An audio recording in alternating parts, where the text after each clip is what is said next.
What a fantastic way to open up the SA20 campaign. I mean, season 3, we were told it's going to be big. We told it's going to be better. There was a lot of talk about SEC and about them possibly getting that three-peat in the SA20. And I thought that today we're going to be talking about the match because I'm going to be doing the show a little bit differently this time.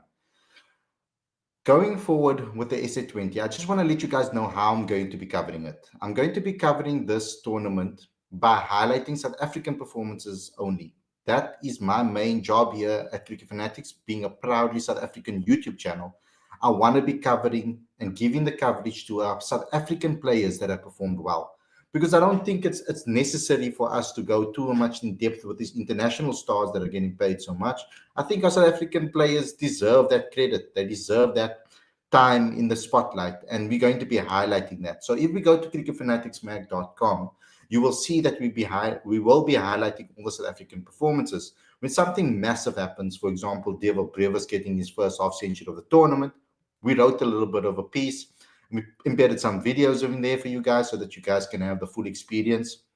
And then obviously with Potgieter taking a fifer in his first match of the tournament, it obviously helps a lot with everything else. So I'm going to be doing that with regards to the entire SA20. I've got a SA20 little team that we're going to be producing content. We'll also be doing a wrap of the week on the website as well. So please keep an eye on cricketfanaticsmag.com. We'll be updating with as much content as possible.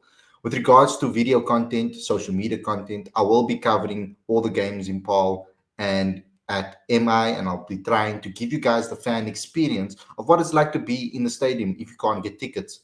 I'm going to try to get myself to some other games, maybe in other stadiums in the country. I'll try my best to do so. Currently, it is quite expensive to travel and all of those type of things. So I'm going to be trying to do that for you guys on this particular channel and all social media platforms. But today it's all about the opening game of the SA20. There's a lot to speak about because there's a lot to be concerned about from a South African perspective, but there's also a lot to celebrate as well. So let's get into today's show. But before we get going, before we get started, there are a couple of things I'd like you guys to please do. First and foremost, please subscribe to the channel. Click that notification bell for all future videos. Please, it's very important that you guys do that. It really helps the channel out a lot. But the most important thing, I think, from South Africa, from this channel's perspective, is that you guys comment in the comment section after the video has ended. That is so important because it really gets us into the YouTube algorithm and allows our videos to spread. So please get involved with that as well. Also, don't forget to subscribe to Cricket Fanatics Magazine monthly. Every issue is 100% free, straight to your inbox every single month. The link is on the screen right now, as well as in the description. So without further ado, let's get straight into today's video. I am looking forward to discussing this with you guys because there are two players that really performed well.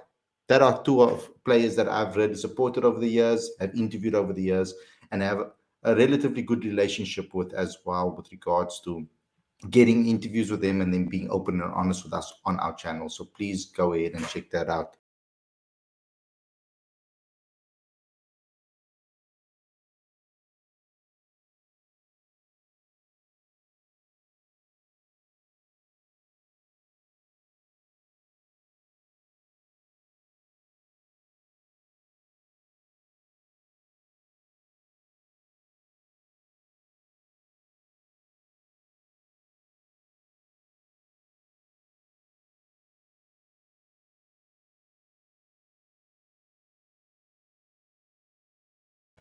Good evening, everybody, and welcome to Cricket Fanatics Magazine. This is your live cricket show, your SA20 show. We're going to be focusing on highlighting South African performances throughout the SA20 competition. If there's no South African that performs in the competition, we won't really be doing anything. We won't be speaking about it. So please just put on that notification bell so that you can get updated with regards to everything that is happening from an SA20 perspective.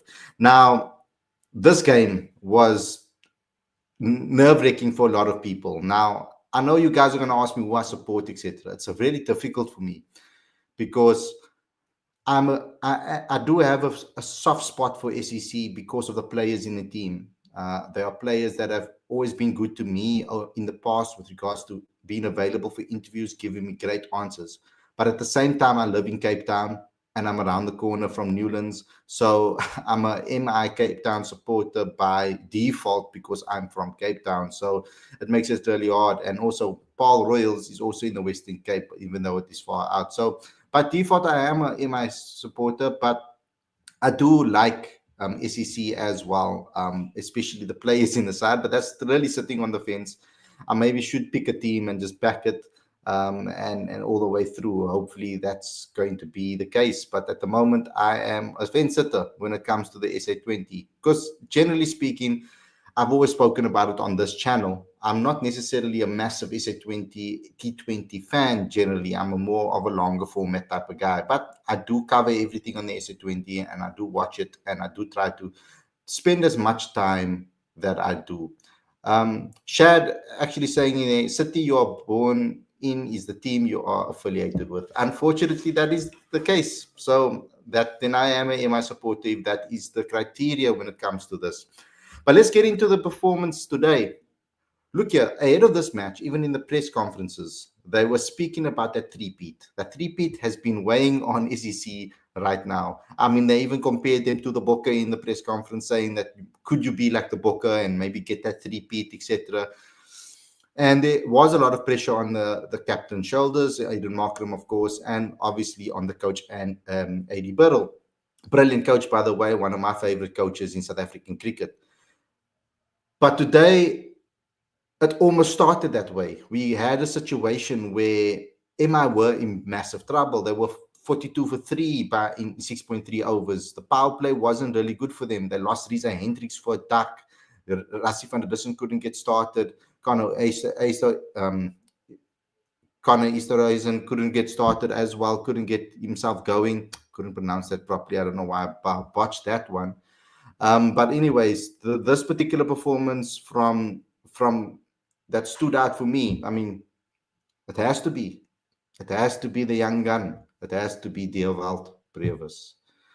My Lord, what a performance by him. I mean, I was a little bit worried about him going into this tournament because it hasn't been the easiest of last couple of months for him. Like he said in his post innings interview, he spoke to Julia Stewart and he said, it hasn't really been the best couple of months for me, but I'm so glad to get obviously off to a good start in this tournament. Now, it wasn't the best tournament for him last season either. He really struggled in SA20. He was struggling in the IPL. He was getting performances for the Titans though here and there. So that really helped the situation as well. But generally speaking, it has been a tough situation for him. It hasn't been the easiest for Dewald Brevis, I must say. But overall, he ended up performing extremely well in this particular match. I mean, he was absolutely fantastic. Second ball of his innings, he smacked a massive 6, getting himself going. Couple of 4s here and there, but it was 6 6s in total from him. Particularly the ones of long on and long off. There was that no-look smack that he smashed as well. That was really impressive. But we know that is kind of become his signature. He is that no-look type of cricketer that plays that no-look type of shot. He smacked Marco Jansen over his head. But that was the end of it for him because 2 balls later, he was dismissed. But I just have to say, the amount of pressure that he came under coming into this innings, I have to commend him for the performance. I mean, he kept his head, he played attacking, he kept things going. It wasn't a situation where he fell to the pressure or he folded to the pressure. He was absolutely magnificent today, and I was impressed with his performance. He's key actually to the total that MI obviously posted, 174 for 7 in the end. But when he lost his wicket, they were still kind of in trouble. They lost quick wickets after that too. But Delano Potgieter and George Linder put in a magnificent performance at the end there. They really were incredible, particularly Delano Potgieter. I mean, that guy with the bat today, I mean, wow. Absolutely just wow. He really performed extremely well. And it's a situation where you have to just nod your head and say, okay, another all-rounder from South Africa making their mark. He got 26 of 12 balls. Fantastic performance from him. And I've been a big fan of Delano Potgieter for a very, very long time. I've always supported him and hoped that he would come to the party and start to show himself. And in the last couple of seasons, he's performed in domestic cricket when the chips were down, when his team really needed him. Look here, it looked like the Cobras were going to win, or the Western Province team, sorry, was going to win the 4-day match, that 5-day final. And because of Delano Potgieter's, basically single-handedly, he won them that 4-day championship. So he's done that on 2 occasions for the Lions as well. The last time they also dealt a massive blow to the Cobras at the time. They were looking to win, and they were on the path to winning, and he performed extremely well, scoring like a massive 100 century to actually help his side win that match and actually stop Western Province from winning the match as well, or winning the trophy. But he's been performing quite consistently now for his franchise. He's been performing quite consistently and finding it with the bat and the ball, not just with the bat. He's performing well with the ball too. But today it was a proper all-round display. 5 for 10, guys. A 5 in your first match of the SA20. I mean, how better can you start than that? I mean, it's absolutely magnificent. I can't sing his praises anymore. There's a massive decision that's going to have to be made. I mean, who's the man of the match in this particular match? That's the big question. Are you guys going to go with Brevis? Are you guys going to go with Delano Potgieter? I'm running a poll currently on Twitter. So if you guys can maybe go over to Twitter maybe and check that poll out. I'm just going to check what it is. I'll try to put a poll quickly on here as well. I'll try to put a poll on YouTube as well for you guys to vote, and we'll check the voting. But currently, when you're looking at this match, did I put the second report out on? Yes, I did. Awesome. Okay, so there's been only like 14 votes on the poll on Twitter. It hasn't necessarily gone as widespread as I'd hoped, but it's 57% to Delano Potgieter and 43% to Brevis there. So I don't know what you guys think about that. Are you guys in the Brevis camp for the man of the match, or are you in the camp of Delano Potgieter when it comes to the man of the match? Very interesting decision that's going to have to be made there.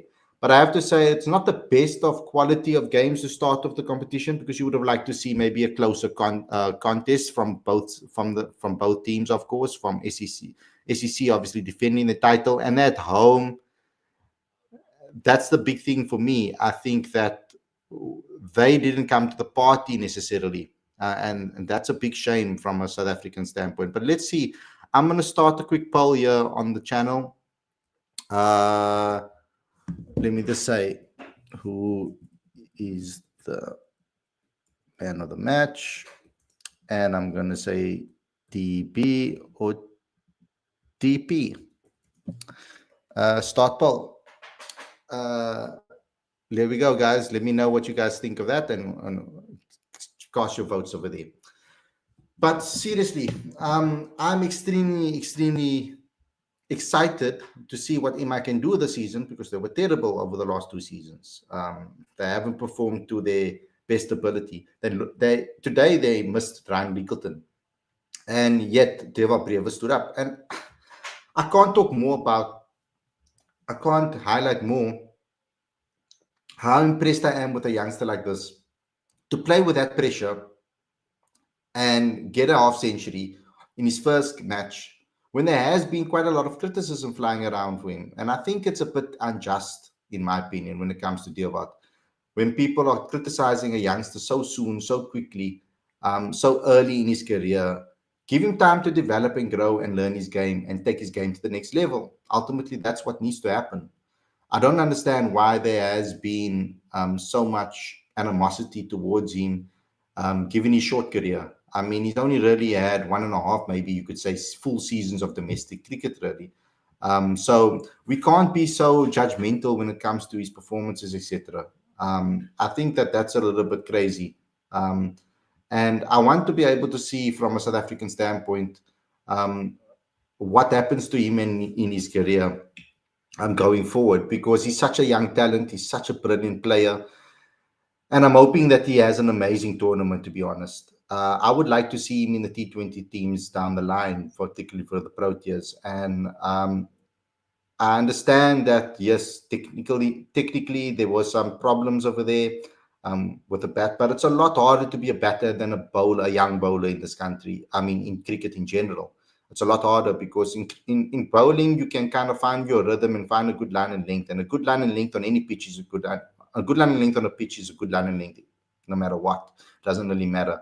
So you just have to adjust kind of to the pitch with regards to that. But with batting, it's a lot harder to be able to change your technique, adjust your game, etc., and try to play and try to adjust to the different formats. And I feel in as a bowler. But enough from me. Let's get into the live chat and see what you guys have had to say. Shad says, "Are you guys rooting for MICT? I mean, you're based in Newlands. I mean, not cricket fanatics as a whole. I don't think we got all different types of people that are writing for us. We've got SEC fans or that are contributing. I mean, like Stuart, if you watched our preview yesterday, Stuart is a big Pretoria Capitals fan. I mean, he's based there in between basically in Gauteng and Centurion. So kind of he supports Centurion. He supports the Pretoria Capitals. We've got some SEC fans in the mix as well in our Cricket Fanatics Mag team. I don't think we have any Durban Super Giants fans. I'm not 100% sure there. Obviously, I'm a MI person. We've got some Paul Royals fans that contribute as well. So Cricket Fanatics magazine is not a Cape Town-based publication. We cover all cricket in South Africa. So we are not necessarily biased to a particular region. It's unfortunate that obviously budgets and stuff prevent us from going to those grounds more often. I have to kind of try and find my way to get to certain grounds other than in Cape Town. But obviously, because I'm based in Cape Town, it makes it a lot easier for me to get content at those grounds, Cape Town and Paarl. And I wish I could travel a lot more to others. I'm trying to look for a travel sponsor, guys. So if you know of any people that are willing to become a travel sponsor for Cricket Fanatics magazine or advertise with us as a traveling agency and maybe able to hook us with some great accommodation and flights maybe down the line, then I can do more traveling and I can cover more cricket all around the country. And it'll really help me if you guys can do that. And then we've got Lodrick says, okay, bro, but we need to acknowledge that Bolt changed the game. Brevis played well today. Markram and Studs were defensive today.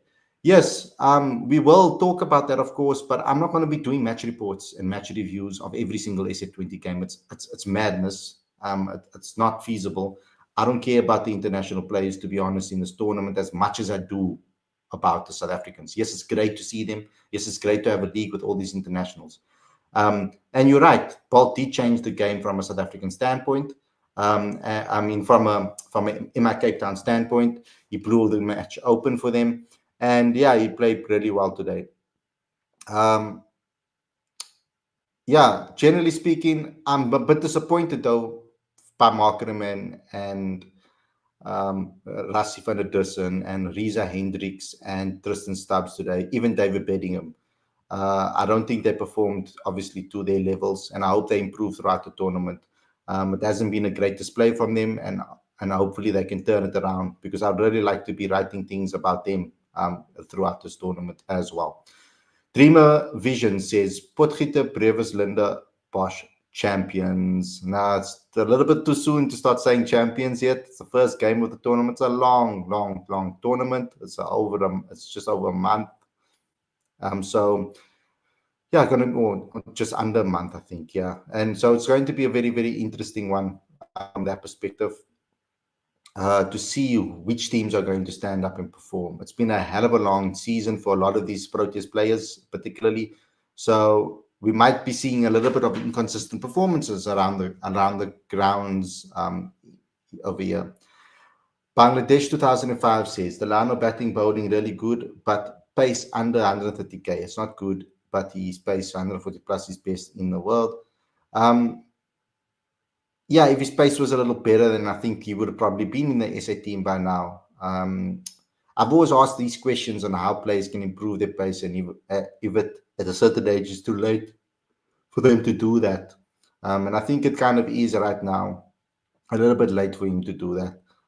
There are quite a few all-rounders in the country that are, you could say, similar pace as Delano, but don't have the same explosive power that he can actually have with the bat. He just hasn't been consistent enough with the bat, I feel, that he's been on many people's radars from a consistency perspective. Dreamer Vision says again, no doubt Brevis is a potential back and play him like Stubbs, Marker, Mapaka. No different. Well, Tristan was scoring ridiculous runs when he got selected for South Africa domestically. Mapaka was taking loads and loads of wickets. Teva Brevis has had great performances here and there, and we've always called for that consistency. And I'm hoping that this is the start of that, because this boy, I really want to see him play for South Africa one day. Tala says, Brevis, I know he has potential. He needs to score big in this tournament and has started with a bang. Shad says, City, you are born in, is the team you are affiliated with. I did say that earlier on. Tala says, I want Brevis to have a good tournament so that the selectors can't ignore him.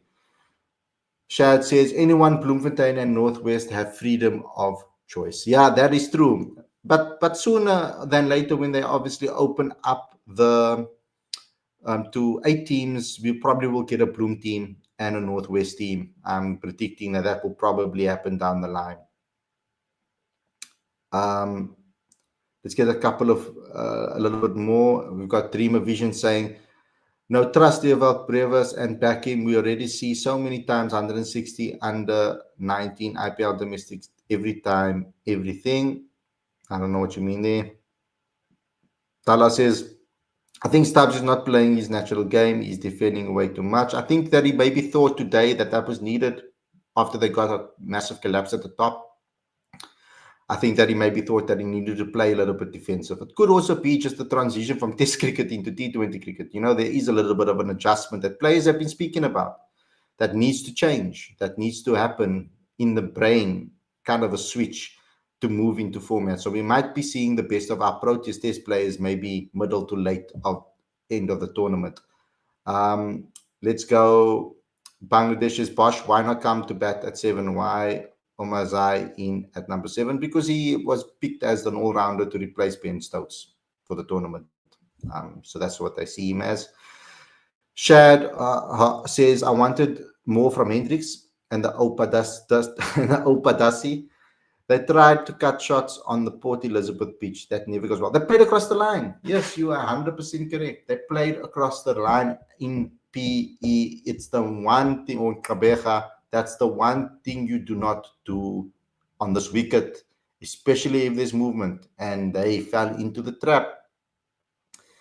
I see why they criticize him. You're talking about Deelwood, of course. Look at what they did to Lutus Pamela. Even Mapaka must watch out. Yes, they need to slowly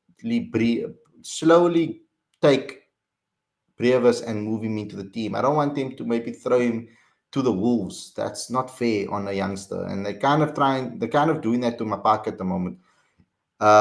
You could say in white ball cricket. I think Test cricket, it was fine to play him in this match. It was okay. I mean, we're lacking a lot of paces, and easing him in, giving him a test match, giving him some experience. Once you've already clinched the World Test Championship, good on him. That was a good performance, and he got the experience that he needed to get a taste of what level he needs to be at Test cricket. In white ball cricket, it almost seems like they're going to be relying on him, and I think that's a little bit dangerous, in my opinion.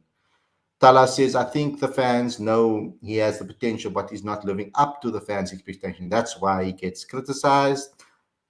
Yeah, but there aren't many youngsters in world cricket that just hit the ground running from the start and play to their full potential immediately. You get a few, and they are outliers. But generally speaking, most youngsters take the time to adjust and find their rhythm and find their game. Now, for Brevis, a lot of people are comparing him to AB all the time, and he was kind of trying. Sometimes it seemed like he was trying to maybe live up to that mantle. And but I've always said, and he's always said, that he's Deva Brevis. You know, he's not baby AB or whatever the case may be. Even though that there was that pressure on him from the start. And I think that that's something that they need to change. He needed to find his own way to play the game. Yes, he has certain elements that maybe remind you of AB, but he's Deva Brevis. He's not AB de Villiers. And that pressure at such a young age, I mean, he was getting that pressure already at 17, that expectation on him.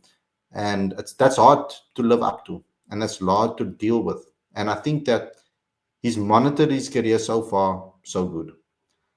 Safar says Deva Brevis is the real deal. He has to be at least be in white ball setup as a reserve.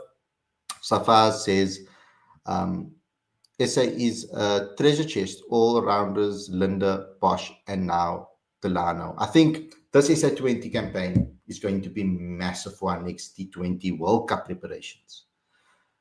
I think this SA20 campaign is going to maybe put a lot of different people on the map that maybe you wouldn't have seen before. And I think that that is something that we maybe will see from a South African standpoint. Other players putting up their hands and showing their capabilities to Rob Walter. And Rob, I think, should make an assessment of the squad and add players into the squad that he feels have performed well in this tournament, and try and build a new squad 2 years out from the next World Cup. It's time to refresh that T20 squad and take our team to the next level. I honestly do think so. James says this season for Brevis, and I'm hoping so too. Let's check the poll and see what you guys have voted. So far, Deva Brevis has won the poll with 55% of the votes, and it's now 50-50. So it's just changed as I looked at it. So people are sitting kind of on the fence with regards to who was the man of the match of this one. That's what it shows over here. So yeah, interesting to see what it says in the end. But yeah, so we've got our first T20 SA20 preview or review, you could say, in a way, highlight, I would say, of the performances, the South African performance. Please go to cricketfanaticsmag.com and check out our pieces that we've written there, where we highlight the performances. But I was very impressed today by these two players, and MI has gotten their first win against SEC. That they've never beaten SEC in this tournament so far. I know it's only 2 editions before this, so they've only played them like 4 times. But ultimately, it's good to get a win under their belt to start off their campaign, particularly after a very poor start to this SA20 competition. So anyway, guys, thanks a lot for tuning in. I hope you guys enjoyed this episode. Please remember to do a couple of things for me. Please subscribe to the channel. Click that notification bell for all future videos. Don't forget to smash that like button. Don't forget to comment on the video after the stream has ended. Very important that you guys do so that we can get onto recommended feeds on YouTube. Please leave a comment saying who your man of the match was, who impressed you, who disappointed you, etc. for this opening match. Thanks a lot for watching. I hope you guys enjoyed this episode, and I'll see you guys very, very soon with another live cricket show, South African SA20 Player Watch. Stay safe. Enjoy the rest of your evening, and I'll see you guys very, very soon. Peace out.